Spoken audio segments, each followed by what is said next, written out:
Okay, natapos na tayo. Time check tayo mga bossing. 7:12 ng gabi. May isa pang kasunod doon sa likod. Sa ating battery. Brand new battery, OT 12.8. O natin ang susi mga boss. Nakon, may neutral light. 12.76, 75. Pusat tayo mga boss. Tingnan natin ang voltage drop. Yan. So meron tayong 9 volts, 10 volts, 11 volts. Okay. Idle po tayo mga sir, 13.1. Okay. Wala pong load, no?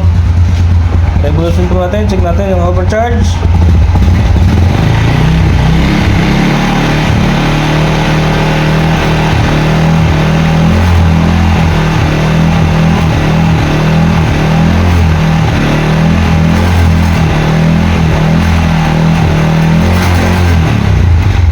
Hindi po nakatikim ng overcharge mga boss. 14.4 maximum. Wala naman tayo bang load kundi LED headlight. Low beam, high beam, low beam, high beam. Busina, nagpalagay si sir ng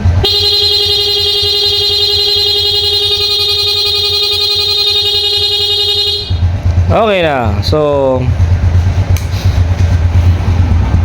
pag may load, kung ating ilaw 13.02. Yan. Maglalaro mga sir, no? Pag may load, hindi pa rin utalo. Okay. Sasama na natin yung may-ari. Tanggalin mo na yung multitester. Dito lang po sir. Sara na yan. Yun. Sara na. Ito, kanino ba to? Sama sa vlog sir. Sama po. Magandang gabi na po sir. Nagasan po si bossing. Ayaw mong tilog pa. Yan. So napag-desisyon nyo na ipagawa ang motor nyo dahil po Kumukonfirm na ilaw. naitago nyo po ba yung regulator na inalis natin? Oo. Hindi, okay na po. Ano po ba yung regulator na inalis sir? Original po ba o peke? Ayun. So, ang motor nagkukurap, ang ilaw, ibig sabihin hanggang tumalobat na po yung baterya dahil po sa peking regulator, sir. Tama po ba? Tama. O, yun. Pangalawang motor natin to na may peking regulator na nakakabit. Kaya napipilitan ipapulib dahil po sa peking regulator. Sir, baka po may masasabi kayo sa trabaho ni Sir Pedro Pulweber. Solid yung trabaho. Kaya punta kayo dito sa mga magpapapulwin. Yan.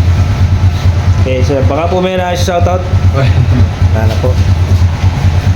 Oh, yan na naman gumawa niyan. Oh, hapit na kami. May isa pang motor. to. May isa pang motor sa labas. Oh, paparan tayo, sir. Peace po sa inyo, sir. Paparan tayo. Isa, dalawa, tatlo. Pangatlong motor ngayong gabi na to. Gabi na, ano? May pangapat po sa labas. Sa lahat na sumusuporta kay Sir Pedro Weber, maraming salamat sa inyo. God bless po. Thank you po.